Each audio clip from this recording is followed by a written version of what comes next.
আজকে আমাদের দেশের যে অবস্থা, তো এই অবস্থা কোন দিন শেষ হবে, কোন দিন মনে হয় শান্তি দেশে ফিরে আসবে, এটা বলা যায় না, ঠিক কিনা? আজকে বাংলাদেশ থেকে আওয়ামী লীগকে নিষিদ্ধ করা হয়েছে। তো আমি বলি যে আওয়ামী লীগকে নিষিদ্ধ না করে এর আওয়ামী লীগের নেতাকর্মী যারা আছে, যারা জুলুম অত্যাচার যারা করেছে, এদের প্রত্যেককেই কঠিন শাস্তি দেওয়া হোক। হত্যার বদলে হত্যা, ফাঁসির বদলে ফাঁসি, এদের প্রত্যেককেই শাস্তি দেওয়া হোক।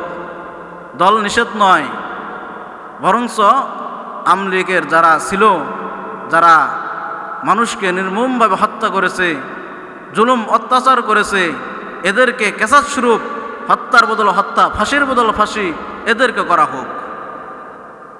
আর যদি গেলে নিষিদ্ধ করা হয় শুধু এই দল কেন, এর বিপরীত যে দল আছে এটাকেও নিষিদ্ধ করতে হবে।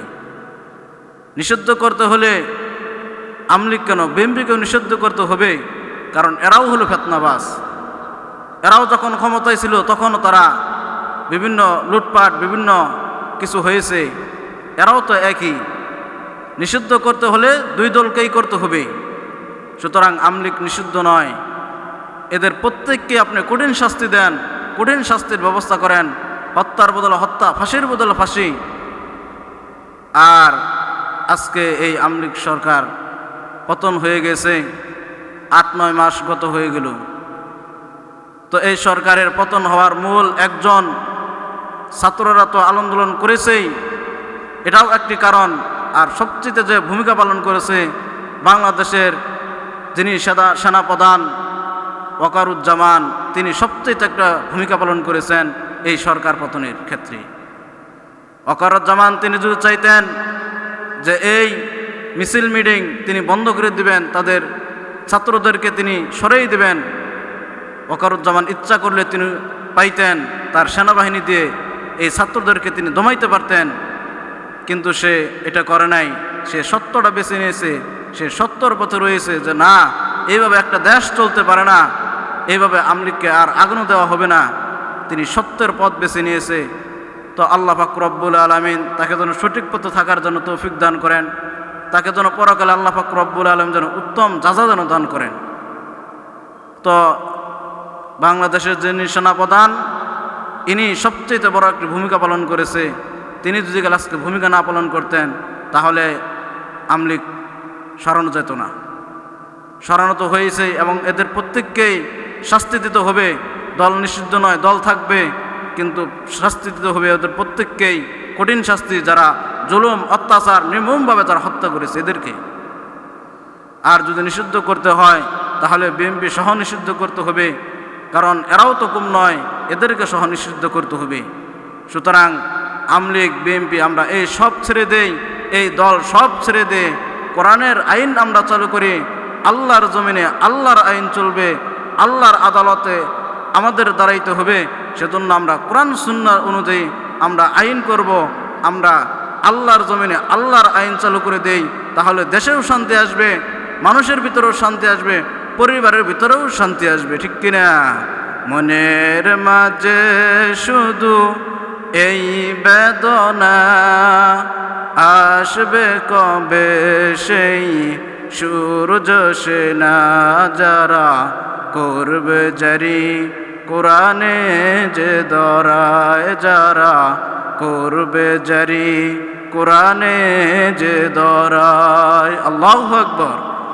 যাদের অভাবে আজ এই হতাশা, পূরণ করিবে তারা জাতির আশা, তাদেরই পদ চেয়ে আমি অসহায়, করব জারি কোরআনে যে দরায়, যারা করব জারি কোরআনে যে দরায়। আল্লাহু আকবার।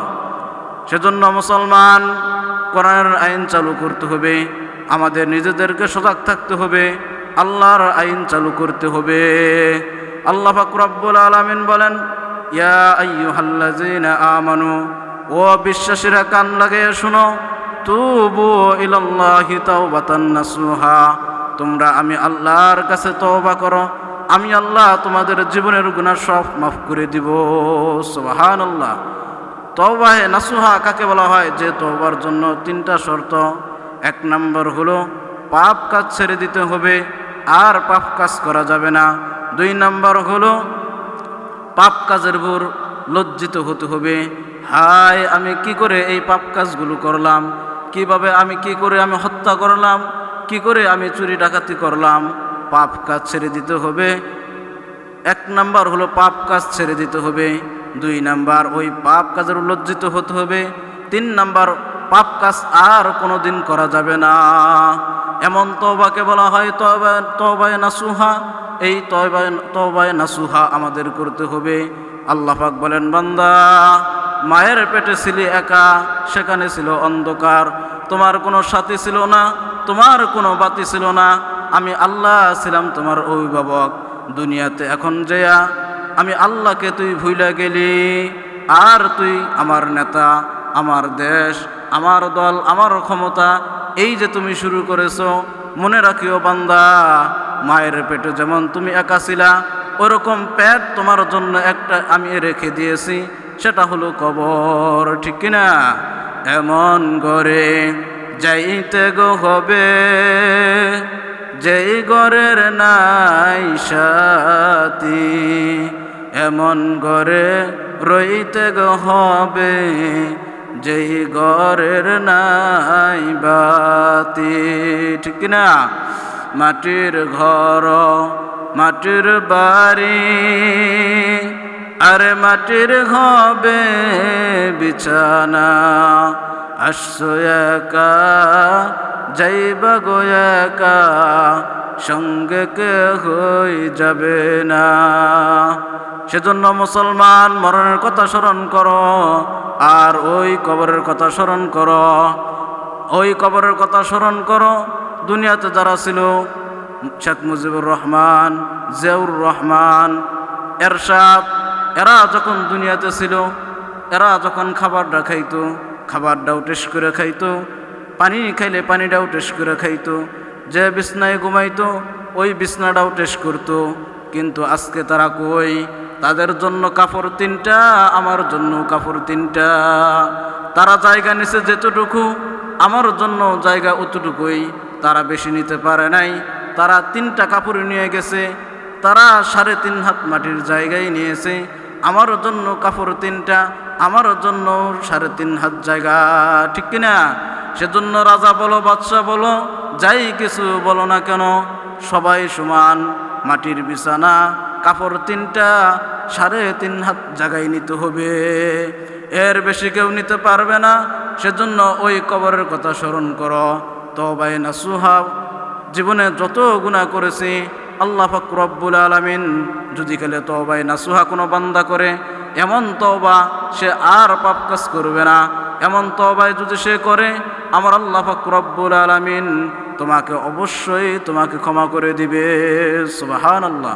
অবশ্যই তোমাকে ক্ষমা করে দিবে। সেই তওবায়ে নাসুহা আমাদের করতে হবে। হযরতে উমর রাদিয়াল্লাহু তাআলা আনহু আস্তে দিয়ে যখন যাইতেছেন, একজন মদখোর ব্যক্তি, তিনি মদের বোতল হাতে নিয়ে যাইতেছেন। উমর সামনে যখন পড়েছে, উমর যখন সামনে পড়েছে, ওই ব্যক্তির ভয় ঢুকে গেছে। হায় হায়, কে আমার সামনে পড়লো? এখন যদি সে জানে এবং সে যদি দেখতে পারে আমার হাতে মদের বোতল, তাহলে তো আমার জীবন থাকবে না। এই ব্যক্তি এমন তওবা করলো, আল্লাহ তুমি আমাকে উমরের হাত থেকে বাঁচাও, আল্লাহ আমি আর জীবনে মদ পান করব না। এই কথা যখন বললেন, এই রকম যখন সে খাঁটি মনে যখন তওবা করে দিলেন, আল্লাহ আমি আর জীবনে মদ পান করব না, উমরের হাত থেকে বাঁচাও, আল্লাহ পাক রব্বুল আলামিন মদকে দুধে পরিণত করে দিয়েছে। সুবহানাল্লাহ। আলহামদুলিমান কদ্দারা খাইরাও ওয়া খাবালা, ওয়া শুকরু লিমান সাওয়ারা হুসনাও ওয়া জামালা, লা দিদ্দা ওয়ালা নিদ্দা ওয়ালা হাদ্দা লিমাওলা, আল-আনা কামা কানা ওয়ালাম ইয়ালকা যাওয়ালা। আই বাহার করম সদক হুসैन ইবনে আলী কা, प्यासा हूँ मुझे शर्ब दीदार पिला दो, जो लोग के कहलाते हैं सग तेरे गली के, उन लोगों के दफ्तर मेरा नाम लिखा दो। আল্লাহু আকবার। ওমর রাদিয়াল্লাহু তাআলা আনহু যখন ওই ব্যক্তিকে বলতেছেন, ভাই তোমার হাতে কি? ওই ব্যক্তি বলে দুধ। ওই ব্যক্তি বলতে পারে না। ওমর রাদিয়াল্লাহু তাআলা আনহু যখন জিজ্ঞাসা করছে তোমার হাতে কি, ওই ব্যক্তি বলতেছে দুধ। তখন তাকায় দেখে সত্যি মদের বোতলটা দুধে পরিণত হয়ে গিয়েছে। সুবহানাল্লাহ। সেজন্য তওবায়ে নাসুহা এটাকেই বলা হয় যে এমন তওবা করা যে ওই কাজে আর কোনোদিন ফিরে যাওয়া যাবে না। আল্লাহর হাবিব সাল্লাল্লাহু আলাইহি ওয়াসাল্লাম বলেন, তওবাকারী ব্যক্তির উপর আল্লাহ পাক রব্বুল আলামিন কেমন খুশি হন। একজন ব্যক্তি সে মরুভূমির মধ্যে সফর করতেছে।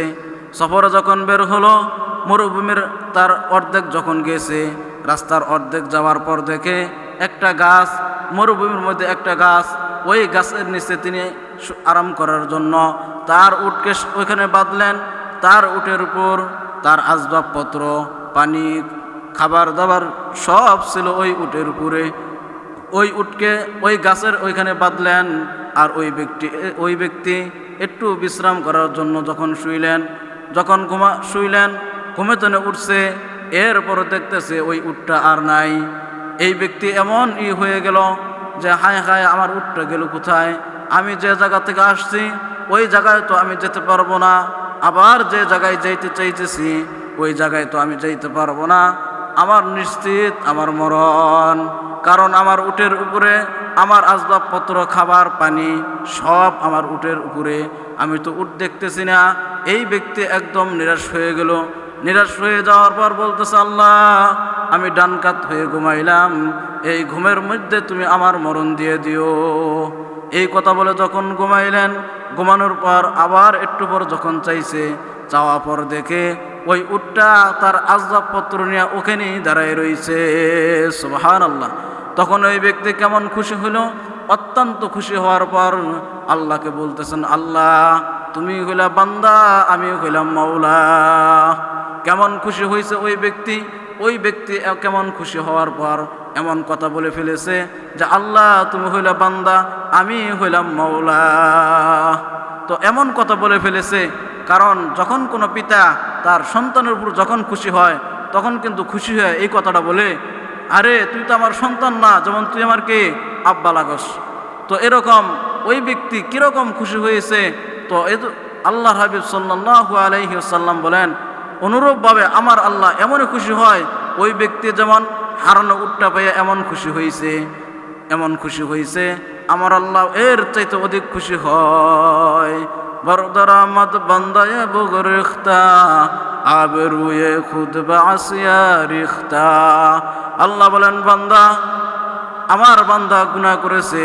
আমার বান্দা গুনাহ করার পর যখন আমার কুদরতির মধ্যে এসে যখন বলে সুবহান রাব্বিয়াল আলা, আল্লাহ বলেন আমার বান্দা হারানো গোলাম আমার দরবারে এসেছে, ফেরেশতারা তোমরা সাক্ষী থাকো, আমি এর জীবনের গুনাহ সব মাফ করে দিলাম। সুবহানাল্লাহ। এজন্য মানুষ যতই গুনাহ করুক না কেন, যদি কালে খাঁটি মনে তওবা করে, আমার আল্লাহ তার গুনাহ মাফ করে দিবেন এবং অবশ্যই তার গুনাহ মাফ করে দিবেন এবং তার গুনাহ মাফ করে দিয়ে তাকে নেক দ্বারা পরিপূর্ণ করে দিবেন। এজন্য আমাদের তওবায়ে নাসুহা করতে হবে। জীবনে যত গুনাহই করি না কেন আল্লাহ পাক রব্বুল আলামিনের কাছে তওবা করতে হবে।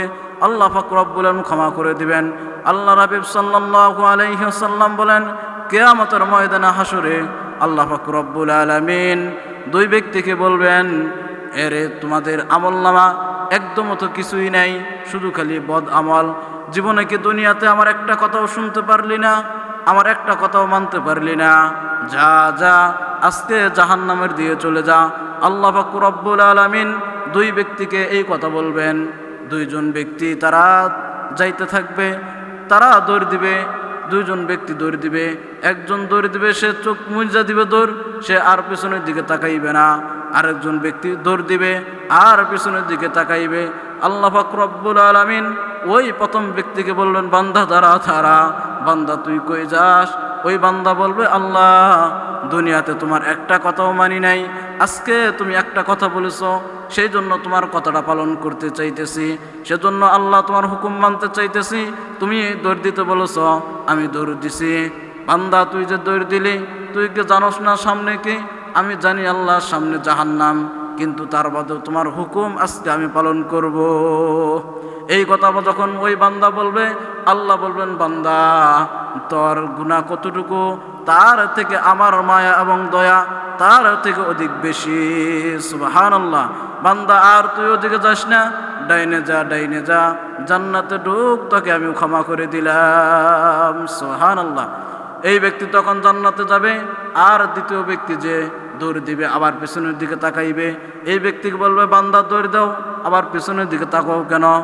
ওই বান্দা বলবে, আল্লাহ আমি দুনিয়াতে শুনেছিলাম আমার মওলা হলো রহমান, আমি দেখি আমার আল্লাহ পিছন থেকে ডাক দেয় কিনা, সেজন্য আমি পিছনের দিকে তাকাই, দেখি আমার মওলা ডাক দেয় কিনা।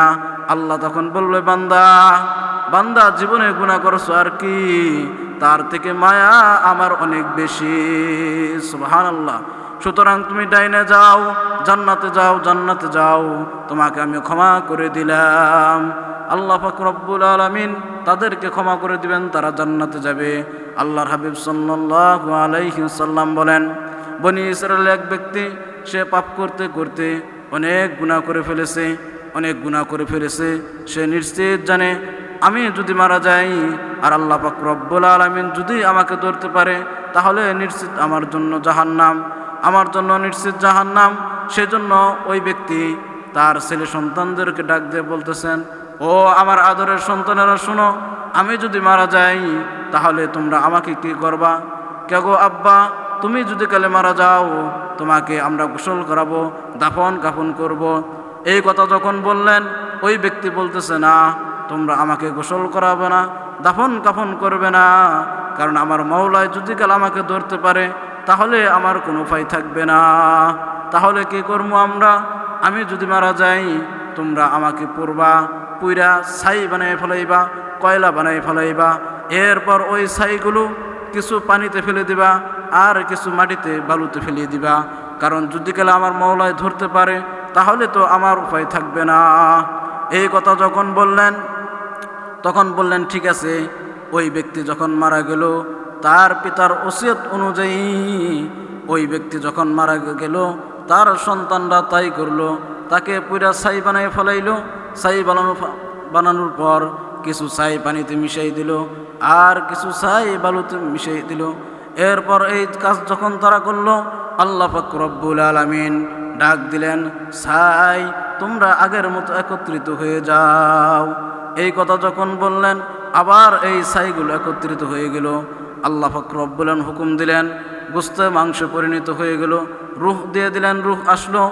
এরপর আল্লাহ পাক রব্বুল আলামিন বলেন, বান্দা এখন বলো এই কাজ কি জন্য করেছো? কি ব্যাপার, তোমার কি অবস্থা, কি জন্য এই কাজটা তুমি করেছো? ওই ব্যক্তি তখন বলল, আল্লাহ আমি জীবনে যে গুনাহ করেছি, আমি জানি তুমি যদি কাল আমাকে ধরতে পারো তাহলে নিশ্চিত আমি জাহান্নামে যাব, সেই জন্য আমি এই কাজ করেছি। আমি নিজেকে পুরাইছি, আমার ছাইগুলো পানিতে এবং জলে ফেলে দিয়েছিলাম। আল্লাহ জানি তুমি যদি ধরতে পারো আমাকে কঠিন শাস্তি দিবা, এই ভয়ের কারণেই আমি এই কাজ করেছি। তখন আল্লাহ পাক রব্বুল আলামিন বলবেন, বান্দা যদি কালে আমাকে ভয় করার কারণেই এই কাজ যদি তুমি করে থাকো, তোমার জীবনের গুনাহ কি, তার থেকে আমি আল্লাহর দয়া এবং মায়া অধিক বেশি। সুবহানাল্লাহ। সেজন্য আমি তোমাকে বান্দা তোমাকে ক্ষমা করে দিলাম, যাও তুমি জান্নাতে যাও। তুমি যদি কালে এই ভয়ের কারণে এই কাজ করে থাকো, আমি আল্লাহ তোমাকে মাফ করে দিলাম। সেজন্য আল্লাহর হাবিব সাল্লাল্লাহু আলাইহি ওয়াসাল্লাম বলেন যে তওবাকারী ব্যক্তি কেমন হয়? একজন ব্যক্তি যখন তওবা করে, একজন শিশু বনিষ্ঠ হইলে যেরকম তার কোনো পাপ থাকে না, তার কোনো গুনাহ নাই, যখন ব্যক্তি কোনো তওবা করে আল্লাহ পাক রব্বুল আলামিন ওই শিশুর মতো ওই ব্যক্তিকেও বানিয়ে দেয়। তার কোনো গুনাহ থাকে না, তার কোনো গুনাহ থাকে না, ওই শিশুর মতো ওই ব্যক্তি সে একদম পবিত্র হয়ে যায়। সুবহানাল্লাহ। সেজন্য আমরা জীবনে কত গুনাহ করেছি, যদি কালে সমাজের মানুষ দেখতো তাহলে তো আজকে সমাজ আমাকে রাখতো না। আল্লাহ তুমি যেরকমভাবে দুনিয়াতে আমার গুনাহ তুমি গোপন করিয়ে রেখেছো, আল্লাহ কিয়ামতের ময়দানে হাসরে ওই দিনও তুমি আমার জীবনের গুনাহ তুমি কোটি কোটি মানুষের সামনে তুমি আল্লাহ প্রকাশ করিয়ে দিও না। আল্লাহ তুমি ওই দিনও তুমি আমার জীবনের গুনাহ আল্লাহ তুমি গোপন রাখিও। আল্লাহর কাছে কাঁদতে হবে আর খাটিয়ে দিলে তওবা করতে হবে। আল্লাহ রাবিব সাল্লাল্লাহু আলাইহি ওয়াসাল্লাম বলেন, লা ইয়ারহামুল্লাহু মান লা ইয়ারহামুন নাস। যে ব্যক্তি কোনো বান্দার উপর রহম করে না, আল্লাহ পাক রব্বুল আলামিন তার উপর রহম করে না। এজন্য আমার কোনো ভাই যদি গেলে আমি যদি কালে কোনো অপরাধ করে থাকি, অথবা কোনো ভাই যদি কালে আমার কাছে অপরাধ করে থাকে, সে যদি কালে আমাকে মাফ চায়, আমার কাছে মাফ চায়, তাকে ক্ষমা করে দেওয়া। আমি যদি কালে কোনো ভুল করে থাকি কোনো ভাইয়ের কাছে, আমারও তার কাছে মাফ চাওয়া। বান্দা যদি কোনো ভুল করে, এই ভুল বান্দাকে ক্ষমা করে দেওয়া। আমার এক ভাই আমার সাথে ঝগড়া করেছে, আমি তাকে ক্ষমা করতে পারি না, এই যদি হয় আমার অবস্থা, তাহলে কিয়ামতের ময়দানে হাসরে শত শত ভুল এবং গুনাহ নিয়া আল্লাহর সামনে দাঁড়াইতে হবে। ওই দিন যদি কালে আল্লাহ পাক রব্বুল আলামিন বলে, বান্দা তোমার এক ভাই ভুল করেছিল, তাকে তুমি ক্ষমা করতে পারো নাই, আজকে শত শত ভুল এবং গুনাহ নিয়ে আমার সামনে এসেছো, আমি যদি কালে আজকে তোমাকে না মাফ করি, তাহলে তোমার কি খবর উপায় থাকবে আজকে, তাহলে তোমার কি অবস্থা হবে? সেজন্য আমার যে কোনো ভাই আমার কাছে যদি ভুল করে, ওই ভুলের জন্য যদি সে ক্ষমা চায়, তাহলে আমরা অবশ্যই তাকে মাফ করে দেব। এজন্য আল্লাহর হাবিব সাল্লাল্লাহু আলাইহি ওয়াসাল্লাম তিনি কোনো দিন কারোর উপর প্রতিশোধ নেন নাই। কাফের যদি কালেও তাকে শাস্তি দিয়েছে, তিনি কোনো দিনও প্রতিশোধ নেন নাই। আনাস ইবনে মালিক বলেন, আল্লাহ রাসূল সাল্লাল্লাহু আলাইহি ওয়াসাল্লাম আমাকে নিয়ে গেলেন, মদিনার ভিতরে দুর্ভিক্ষ শুরু হয়েছে। আনাস ইবনে মালিক বলেন, আল্লাহর নবী আমাকে নিয়ে গেলেন কিছু খাদ্য সংগ্রহ করার জন্য, কিছু খেজুর সংগ্রহ করার জন্য। আমাকে নিয়ে যখন বের হলেন, আমি আল্লাহ রাসূলের সাথেই দেখতেছি একজন ইহুদি তার বাগানের ভিতরে খেজুর গাছের গোড়ায় কূপে থেকে পানি তুইলা খেজুর গাছের গোড়ায় পানি ঢালতেছে। তো আল্লাহর হাবিব সাল্লাল্লাহু আলাইহি ওয়াসাল্লাম, মদিনায় দুর্ভিক্ষ শুরু হয়েছে, কোনো খাবার নাই, ফাতেমার ঘরেও কোনো খাবার নাই। তো এমন মতো অবস্থায় আনাস ইবনে মালিক বলতেছেন, আমাকে নিয়ে আল্লাহ রাসূল বের হলেন। তো আমরা তো এক বাগানের ভিতরে দেখতেছি যে একজন ইহুদি সে কূপ থেকে পানি তুলতেছে আর খেজুর গাছের গোড়ায় ঢালতেছে। তো ওই ইহুদি আল্লাহ রাসূলকে চিনে না। তখন আল্লাহ রাসূল সাল্লাল্লাহু আলাইহি সাল্লাম বললেন, চাচা আপনি কি আপনার নিজের বাগানেই কি আপনি পানি দিতেছেন? তখন ওই ব্যক্তি বলল, ওই ইহুদি বলল, হ্যাঁ আমি আমার নিজের বাগানেই পানি দিতেছি। তখন বলতেছেন, কাজ করার জন্য কি কোনো লোক পান না? ওই ইহুদি নবীজিকে চিনে না। তখন বলতেছে, না চাচা আমি তো কাজের জন্য কোনো লোক পাই না। তখন আল্লাহ রাসূল বললেন, চাচা আপনার খেজুর গাছে আমরা পানি দিয়ে দিব, এর বিনিময়ে আমাদের কিছু দিবেন। এই কথা যখন বললেন, তখন বললেন ঠিক আছে। তখন আল্লাহ রাসূল সাল্লাল্লাহু আলাইহি সাল্লাম তো কূপ থেকে পানি উঠানো শুরু করছে আর গাছের গোড়ে দিতেছে। 4-5 বালতি যখন গাছের গোড়ে 4-5টা গাছের গোড়ে যখন দিছে, তো আল্লাহর হাবিব সাল্লাল্লাহু আলাইহি সাল্লাম তিনি তো একবারে দুর্বল, তিনি একবার পড়ে গিয়েছে। তো একবার যখন পড়ে গেছে, ওই ইহুদি বুঝতে পেরেছে যে এই ব্যক্তি বোধ হয় দুর্বল। তো বোঝার পর 4-5টা খেজুর আইনা আল্লাহ রাসূলকে দিলেন, 5টা খেজুর আইনা আল্লাহর হাবিবকে দিলেন যে চাচা আপনি খেয়ে নেন, এরপর আবার কাজ করেন। তো আল্লাহ রাসূল তিনি খাইলেন 2.5টা, আনাস ইবনে মালিককে দিলেন 2.5টা। আল্লাহর হাবিব তো 3টাও খেতে পারতেন, আনাস ইবনে মালিককে তো একটা কুমু দিতে পারতেন, কিন্তু এমনটা করে নাই। নবীজিও খাইলেন 2.5টা, আনাসকেও দিলেন 2.5টা। এরপর আবার শুরু করে দিলেন। 6 নম্বর বালতি তুলে 6 নম্বর গাছের গোড়ায়, 7 নম্বর বালতি 7 নম্বর গাছের গোড়ায়, 8 নম্বর বালতি 8 নম্বর গাছের গোড়ায়, 9 নম্বর বালতি 9 নম্বর গাছের গোড়ায়। 10 নম্বর বালতি যখন তুলছে, আল্লাহর হাবিবের হাত থেকে কূপের বালতির রশি ছিঁড়ে কূপের মধ্যে বালতিটা পড়ে যায়।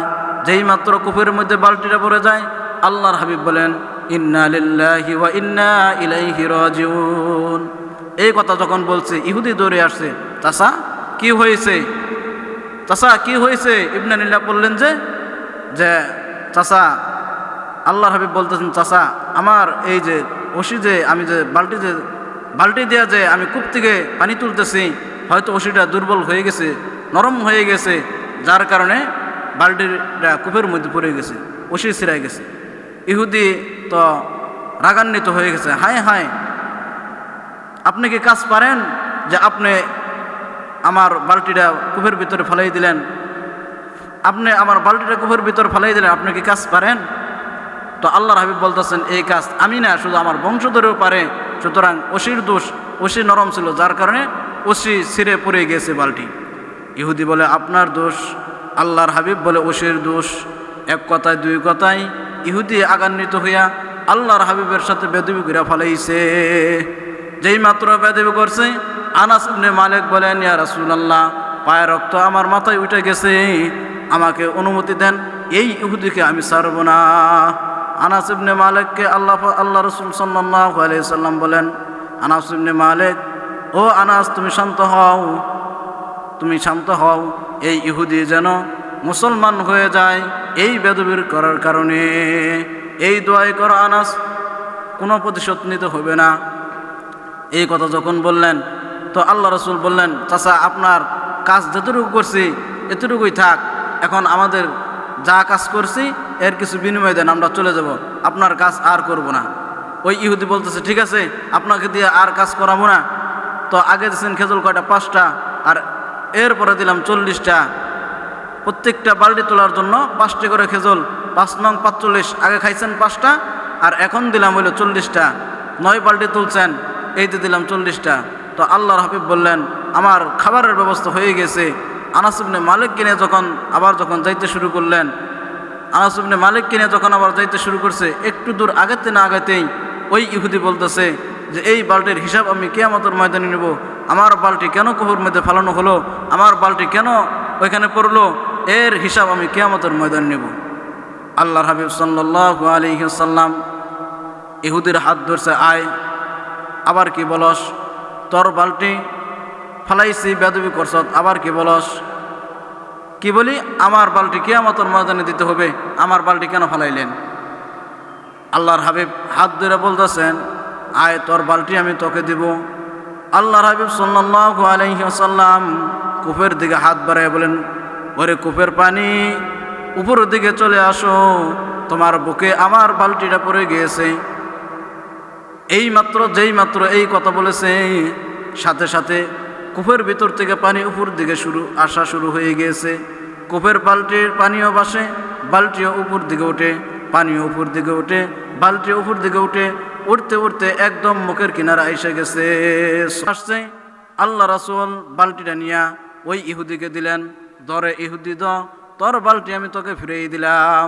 ইহুদি অসমষ্টস হয়ে গিয়েছে, হায় হায়, এটা কেমন ব্যক্তি? কূপের নিচে 1000 ফিট নিচে ছিল এই পানি কূপের মুখের উপরে আসছে, আমার বালতি আমাকে ফিরিয়ে দিছে, এটা কেমন ব্যক্তি? হায় হায়, আমি কার সাথে বেদবি করলাম? আমি তো জানি না মদিনায় নবী আসছে, ইনি কি সেই নবী কিনা? আমি কার সাথে বেদবি করলাম? আমি তো জানি না। এই ইহুদি বাড়িতে গেলেন, আল্লাহর হাবিব আনাসকে নিয়ে চলে আসলেন। ইহুদি বাড়িতে যাইয়া তার বিবিকে এই সব ঘটনা খুইলা বলে, ও আমার বিবি, শোনো, আজকে এরকম এরকম ঘটনা হয়ে গিয়েছে, আমি তো তাদের সাথে বেদবি করে ফেলাইছি। এই ইহুদির স্ত্রী বলতেছে, তুমি কি জানো না মদিনায় নবী আসছে? তুমি কীরকম বেদবিটা তুমি করলা? তুমি যদি গেলে নবীর কাছে ক্ষমা না চাও, তোমার হাতটা প্যারালাইসিস হয়ে যাইবে। যেই মাত্র এই কথা বললেন, এখন ইহুদি কি করবে? ইহুদি বলতেছে, আমাকে নিয়ে নবীর দরবারে চলো। তার স্ত্রী বলে, আমি তো যাইতে পারবো না, এত বড় বেদবিটা কেউ করেনি, তোমার জিনিস তুমি বুঝবা, আমি তোমার সাথে নাই। এই কথা যখন বললেন, ইহুদি তরবারি দিয়া তার বাম হাতটা দিয়া ডান হাতটা কেটে ফেলে দেয়।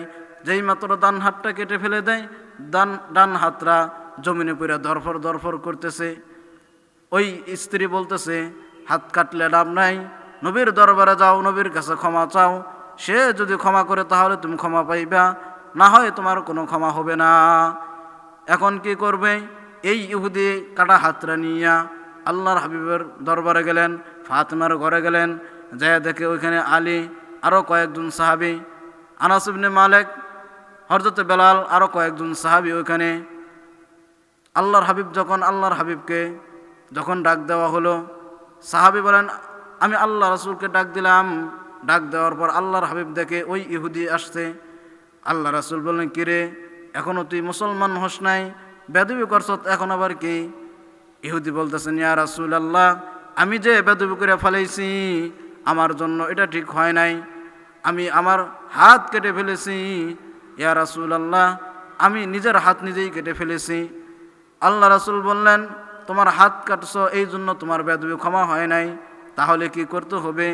কালেমা পড়ো, মুসলমান হয়ে যাও, তাহলে তুমি মাফ পাইবা। সুবহানাল্লাহ।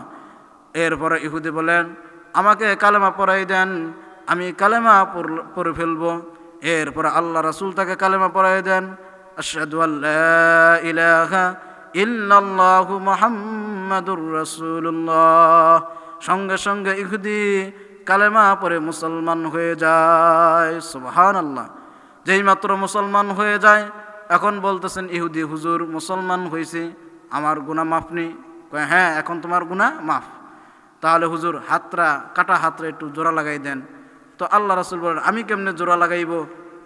ইহুদি বলতেছে, জোড়া আমি কেমনে? ইহুদি বলতেছে, হুজুর জোড়াটা একটু হাতটা লাগাই দেন। আল্লাহ রাসূল বলেন যে, আমি কেমনে জোড়া লাগাইব? তো জোড়া লাগাইবে আমার আল্লাহ। ঠিক আছে, তুমি তোমার কাটা হাতটা জোড়ার সাথে জোড়া মিলেই তুমি ধরো। যখন জোড়ার সাথে জোড়া যখন মিলেই ধরছে, তো আল্লাহর হাবিব সাল্লাল্লাহু আলাইহি ওয়াসাল্লাম তার মুখের থুতু লাগাই দিলেন। কষ্টবের মতো মুখের থুতু লাগাই দিয়ে যখন হাতটা বুলেই দিলেন, সাথে সাথে তার হাত আবার আগের মতো হয়ে যায়। সুবহানাল্লাহ। আকাশ হতে চাঁদ নেমেছে মা আমিনার কোলে, আদার রাতে উঠল যেন চাঁদের চেরাগ জ্বলে। আরে গুলশনে আজ বুলবুলিরা গাইছে শিরিন কালাম, তামাম জাহান জানাই তরে জানাই লাখো সালাম, জানাই লাখো সালাম। সেজন্য আল্লাহর হাবিব সাল্লাল্লাহু আলাইহি ওয়াসাল্লাম বলেছেন যে মানুষকে ক্ষমা করতে হবে। মানুষকে যদি তুমি ক্ষমা করো, তাহলে আল্লাহ পাক রব্বুল আলামিন তোমাকে কি ক্ষমা করে দিবেন। সেজন্য আমরা তওবায়ে নাসুহা, খাঁটি মনে তওবা করি, জীবনের গুনাহ আমাদের আল্লাহ পাক রব্বুল আলামিন মাফ করে দিবেন। আর আমরা মানুষকে দয়া করা শিখি, আমরা মানুষকে ক্ষমা করে দেই। আমার ভাই যদি কোনো অপরাধ করে, তো আমিও তাকে ক্ষমা করে দেব। তো আল্লাহ পাক রব্বুল আলামিন কিয়ামতের ময়দানে তাহলে আমাকেও ক্ষমা করে দিবেন। সকলে বলি আমিন।